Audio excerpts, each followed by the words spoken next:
the centenary of the death of John Maclean, whose memory lives on for its resolute defiance of imperialism and repression in Britain and worldwide. It's a particular pleasure, therefore, that that memory is represented on the platform here today as a lasting and living memory, seen perhaps most recently on Kenmure Street in Pollokshields in resistance to the Home Office, and previously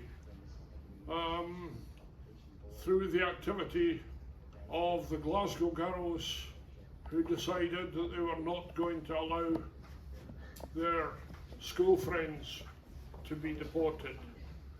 And it's a particular pleasure that the Glasgow Girl, who organised that successful campaign, is now a councillor in the City of Glasgow and a Bailie in the City of Glasgow, and is with us today to formally open our conference.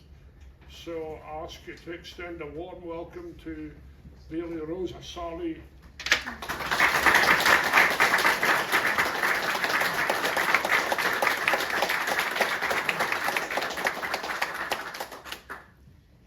I like to stand, so I hope everyone just sees me.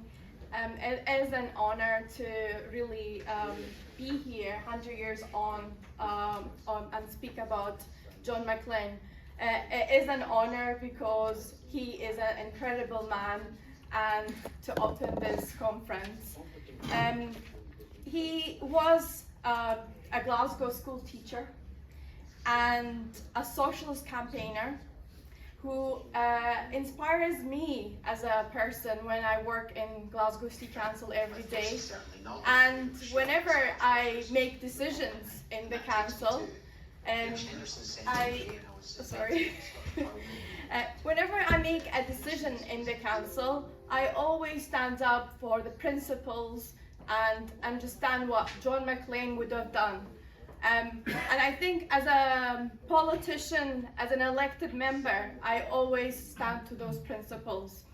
And who believed in social and economic justice, and I think that's very important, economic justice.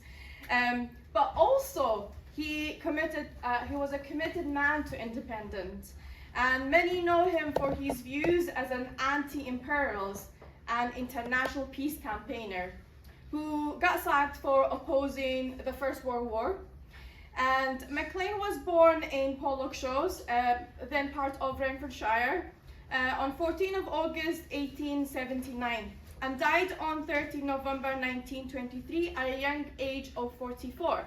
And many people don't actually talk about why he was, he died, because he actually went on hunger strike. And that actually, when he was in prison, that affected his health. So if you think about it, that he actually died for the cause of the working people. That was the cause of his death.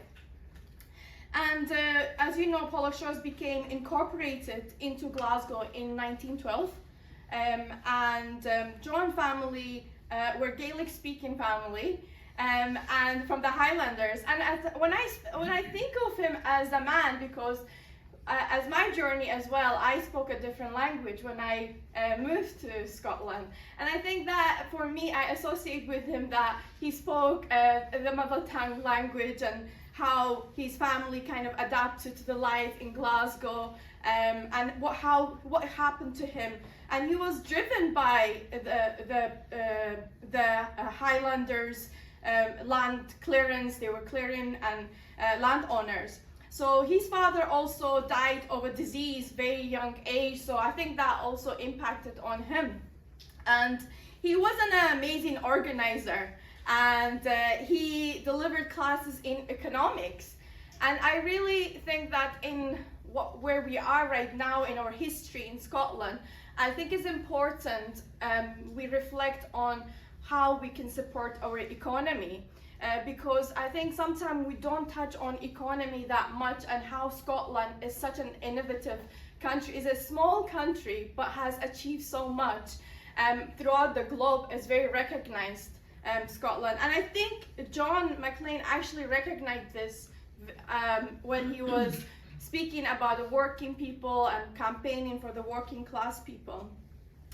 Maclean's action on behalf of working people have been recognized throughout the globe. And for me, when I speak to the young people, it's very interesting because they don't actually, most of them don't know John Maclean.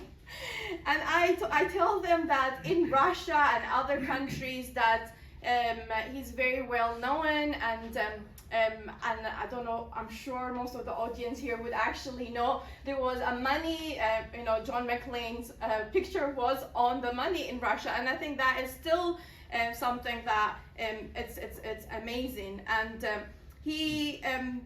last year I went on a tour, and for the first time I kind of know more about John Maclean through that tour. In August, it was during the summer, and it was tour organized by musicians like John Maclean, Alan Smart. There was many other people, I can't name all of them.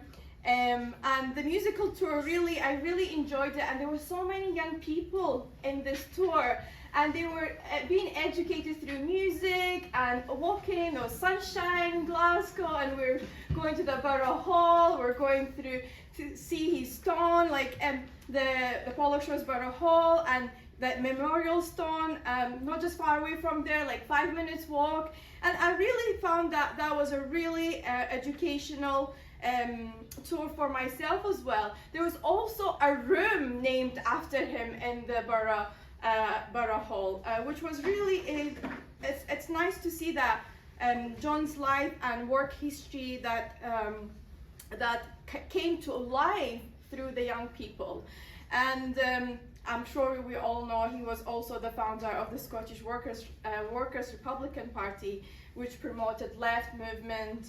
And as a left person, I feel like we need to talk about him more. We need to educate our young people about his life. And he was described by Hugh McDermott as, next to Burns, the greatest ever Scot. And I think that stands for its own, that was such an amazing person he was. And educating the young people about his work, I think we need to do that we have a responsibility to do that. I understand a memorial committee was established in 1973 to commemorate the 50th anniversary of John Maclean's death, resulting in erection of memorial cairns funded by public subscription, which was unveiled by the Lord Provost then, Sir William Gray, and watched by Maclean's daughter Nan and Jean, and the old townhouse of the Pollock Shores. So that was the cairn, that was in the 50th anniversary of John Maclean, and I think we have a duty, because this is 100th and a kind of remembrance on after 100 years on. And from the Glasgow City Council, I can say that we are passing a motion on 7th of December by Councillor Sean Ferguson, which is the local councillor for Pollock Shores, to really bring back his what is called the Pollock Shores transformational regeneration. And through that transformational improvements, which is underway across Pollock Shores, should seek to reflect the area's past and his famous son, John Maclean. And I think we're going to push for that and consider how Maclean's contribution to his home city can be best commemorated within those changes, and to recognize the contribution of the Bonnie Fetcher and fighting domain. John Maclean to the life, character and history of the city of which he was such an important part. I really believe that we need to make sure that his legacy moves on and remembered, and Glasgow should not forget John Maclean, and his life should be celebrated through books, songs and poetry. We should be determined to tell his story. John described as a man who was most knowledgeable Scot, who would consider as a legend. And through his telling his story, I feel like the struggle where we are today for working people and making sure that imperialism, which divides, and I mean, I think in his famous speech he mentions that, and I think that is very important, how he divides the working people. And I think this is a global crisis. And I would like to end with a last thing with his last speech, and I think this is what inspired me. I wish no harm to any human being, but as one man, I'm going to exercise my freedom of speech.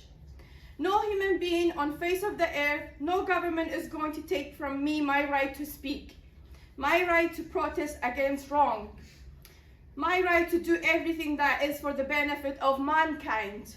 I'm not here then as the accused, I'm here as the accuser of capitalism dripping with blood from head to foot. Thank you.